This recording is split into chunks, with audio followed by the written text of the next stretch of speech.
So, to begin our order of operations unit, we're going to talk about just the simple ones that only have different operations. They don't have brackets or exponents in them yet. So we're kind of looking at the DMAS part of BEDMAS. We're not going to worry so much about these two just yet. The question that you've been given is 9 times 5 plus 12 divided by 2. And we're going to talk a bit about how you might organize this, because the solving part's not going to be the tough part, but more so the organizing it so I can tell that you've done the operations in the correct order. So again, we're not looking at brackets or exponents. So we're going to begin with this part, which is division and multiplication, and they're going to happen in the order they appear from left to right. So first, let's look at the operations we have. We have a multiplying, we have an adding, and we have a dividing.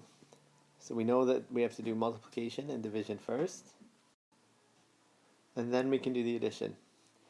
But we have to do the dividing and the multiplying in the order it appears from left to right. So I have to do this operation first. That's the first multiplying.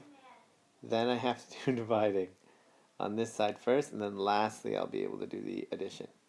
So 9 times 5, the way that's probably easiest to organize it, just write an equals over there. 9 times 5 is 45. I put it right underneath. As soon as I do one operation, as soon as I take one set of numbers and do the math for them, that's all the changes I should make for this line. Everything else should just be copied over. So plus 12 divided by 2.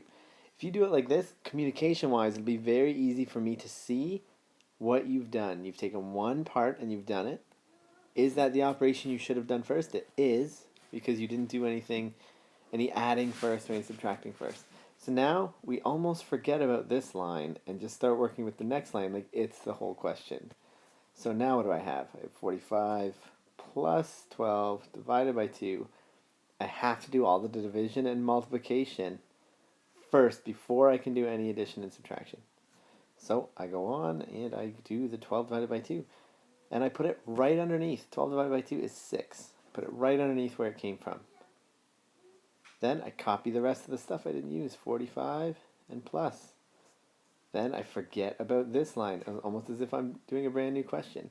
45 plus 6, I do the addition because that's all that's left, and I get 51.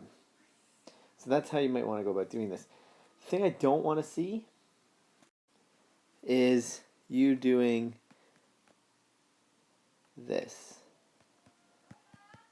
I don't want to see you saying 9 times 5, and then for your next line you go equals 9 times 5 equals 45. 45 plus 12 divided by 2. 12 divided by 2 equals 6.